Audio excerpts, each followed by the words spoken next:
Hello Commanders and welcome to this video for Infinite Lagrange.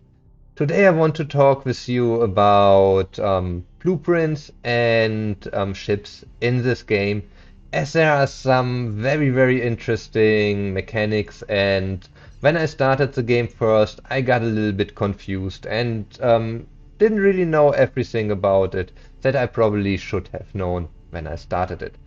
So we are here on my test account. Just because, yeah, I can show you everything from the beginning. When you start the game, you will have the standard military ship blueprint files, and you will have all these basic ships that everyone starts with. The FG300, AC721, variations of the FG300, the one Corvette, then also you will get the KCCPV 2.0 in two versions and the CAS 066. I can tell you, I do love the CAS 066. It's a great cruiser. I'm still using it. It's a perfect tank for your fleet. And at the beginning, the FG 300s are pretty solid. There's nothing wrong with them. The AC721 is in the variation as a transport variation nearly mandatory to use because you can add them to your mining fleets. But I will make a separate video about this. So this is where we all start. This is the basic you get. Then you do get some chests, or you can get chests at the beginning. Don't spend all your Proxima coins directly on the United Tech files. I would recommend you to save the first 1000 that you can get here from the Dawn funding scheme and put it in the financial plan. This is completely F2P mechanics. You'd use in-game currency to get more in-game currency. And you invest 1000, you get out 3200. So there's really no reason why you should not do this. It will help you out during the whole game. So the first 1000 Proxima coins should go in there. Then if you click on the small plus here, you see at 400 points, I will get to the next level. I will get one of these chests. So these points you can get for daily activeness and also just for using action points. Then you will get additional points for killing enemies. But especially the action points, they are very easy. So just go out, send your fleet somewhere, recall your fleet. All these things, they will require action points. Even if you, like here, retreat a fleet.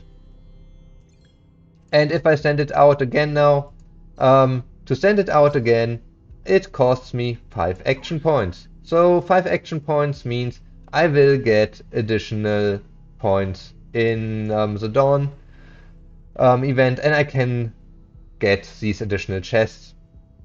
So if you have already more fleets, this makes it easier. You can send out more and more. But yeah, let's take a look at these chests. When you get the first 799 Proxima coins, and you already bought the black market tech files that are 50% discounted, you can only buy this once every day.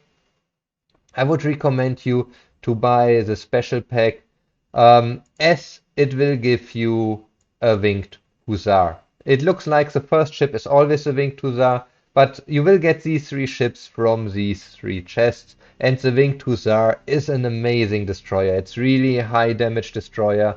The other 2s are not bad, but I would not invest in them anymore because they don't really change your account. But the winged hussar, you really want this. If you get it already before, like from a black market tech file, then you don't even need to spend the 799 Proxima coins, just continue getting these. Beside the black market files, you can also buy the generic BP files for 10,000 e-coins every day. You can buy 2 of them. So where's the difference between these? The generic BP file can generate only generic blueprints. And if you click on the question mark here, it shows you what can be inside there. And you see, all of these have, yeah, these generic names. They don't have specific names. Um, there are some good. The CAS066 is a good one. The ST59, it's also good. The CV3000 is a great carrier. If you want to know how high the chances are, you can click on the eye again, and then you see the chances are tiny. So you have to do this quite a lot and have to be lucky to get a blueprint out of these chests. But you do this every day, you get 2 chests every day. That means in 1 month you have 60 chests. Um, so you get a good chance to at least get one um, blueprint out of these. And I mean, it's more or less for free. The black market files, you have to manage your Proxima coins a little bit. You do get Proxima coins from different events and from the plan, so you still can get them without paying real money.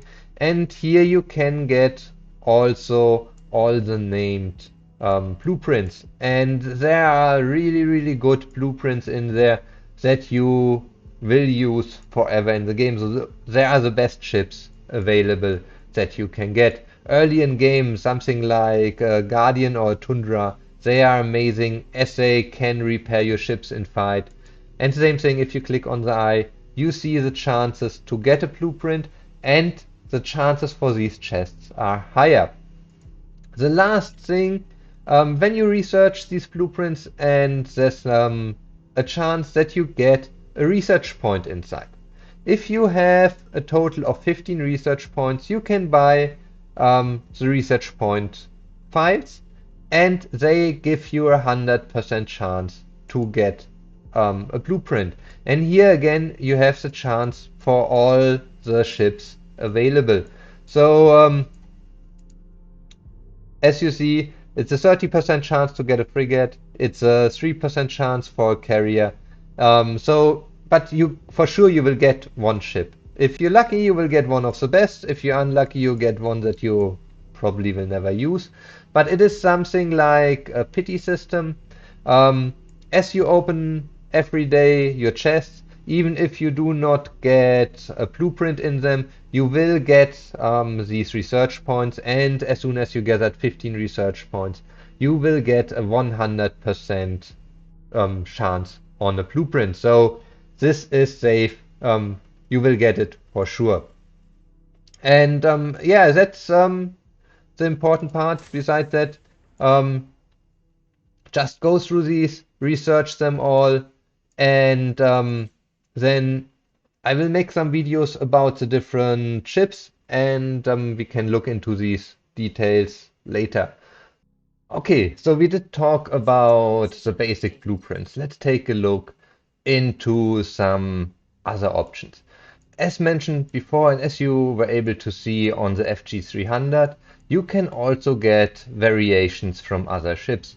And that is where it's getting interesting, because not always you will get 100% of that blueprint. So in this case, I already had the Eris, and in a research box, I got another Eris, and when I researched it, it only finished 50%. So it's not always guaranteed for these ships that it is another 100%.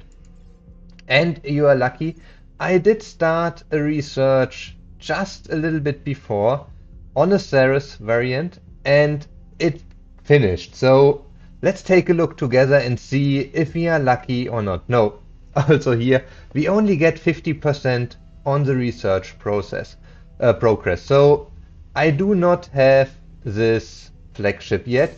I will need to get another Ceres tactical destroyer one more time to get it to 100%. At least I hope it will be 50% again, so that I can get it up to a total of 100%.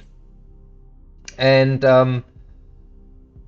that is something you always have to keep in mind. Another thing that we do have here in the blueprints are the advanced ships like the carrier. I did get the CV3000 high-speed carrier, And when we look, we see that there's blueprint designed. And what that means is you have options to change out certain modules of this blueprint. The integrated hanger I have here on the M1 is there at the moment. I can now unlock, next time I get a blueprint for this, I will unlock the M2, and the next time I get a blueprint for it, I will unlock M3, and then I can switch two different options in these modules in this case. And this allows you to modify and individualize these ships even more towards your liking than it would be possible else. Okay, so we covered the blueprints and how you get them. Let's quickly talk about upgrading blueprints. And let's start with a simple one. We just take a look at the FG300. Everyone has it at the beginning. And we can change three things for these ships.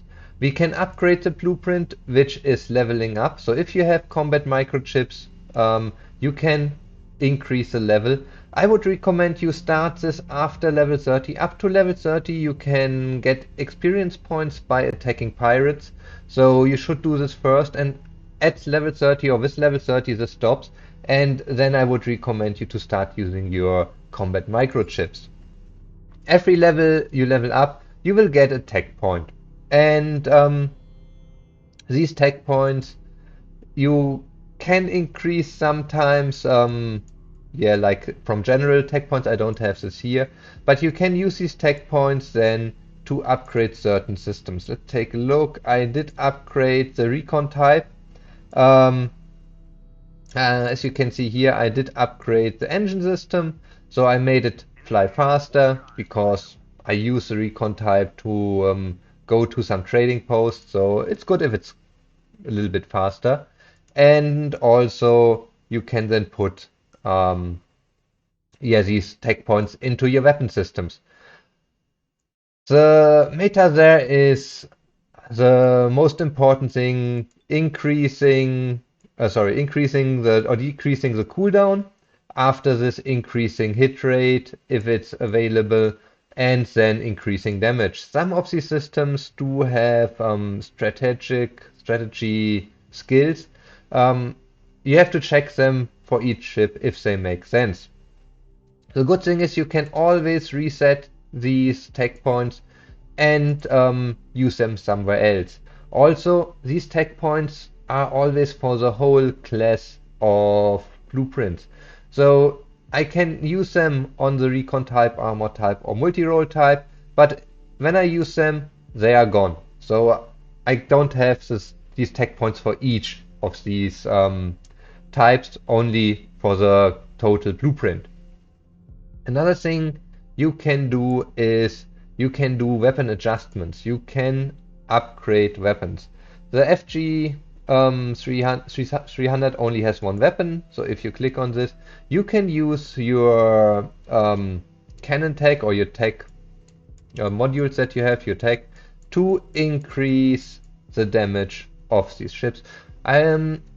The generic ships seem to all have very high success rates already from the base. So like 20% and up to 35%. In this case, I would recommend you to use low level tech. If you use it, it does not increase the success rate. If you select the higher level tech, it will add additional percentage to the success rate. But I would recommend you to keep these higher level ones. Let's take the carrier. I'm pretty sure I did not do anything on the weapon system for the carrier yet. If we take a look at the weapon enhancement, you will get listed all weapons in the ship and also what kind of damage it will increase, the anti-ship damage in this case. We do have one of these heavy batteries, and we do have 4 generic rapid firing cannons. So if we click there, we have a 20% success rate here and also 20 there. As said, generic ships usually do have pretty high rates. Some of these require multiple blueprints. You can see this here. I need 3 blueprints to try to increase it. If you fail, the success rate will get increased, and now I'm already at 25%. And as I'm already pretty high in success rate, this is where I use my low level tech. And every time I fail, I get another 5% till I succeed. Then I start again at the lowest rate we have. If we go to, let's see, we go to Guardian errors. Um, let's take some more. If we go to a name chip and we do look at these weapons, we can see usually also 20%, 20%. They're all at 20%. Let me check for one with the lower chances. 35% even.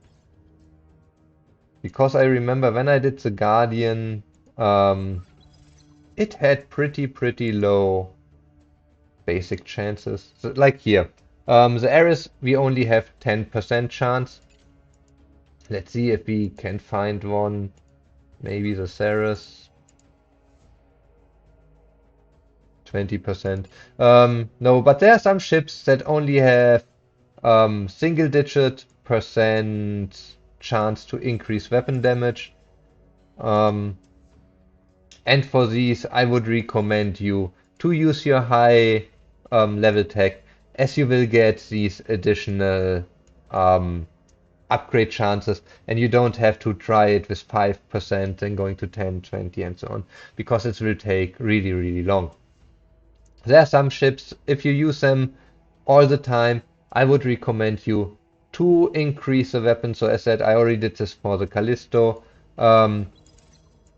I should do it also here for my CAS 66 because I do use it all the time.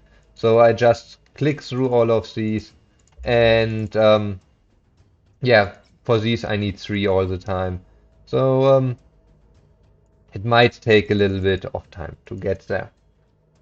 I hope I was able to give you a good idea of how you get ships, and maybe even more important, also how you improve these ships, as this is a very important part of the game, and it will make a huge difference. You can get, with a good ship, you just can change your whole account, and then upgrading the weapons, this will give you at least a 30% increase in damage.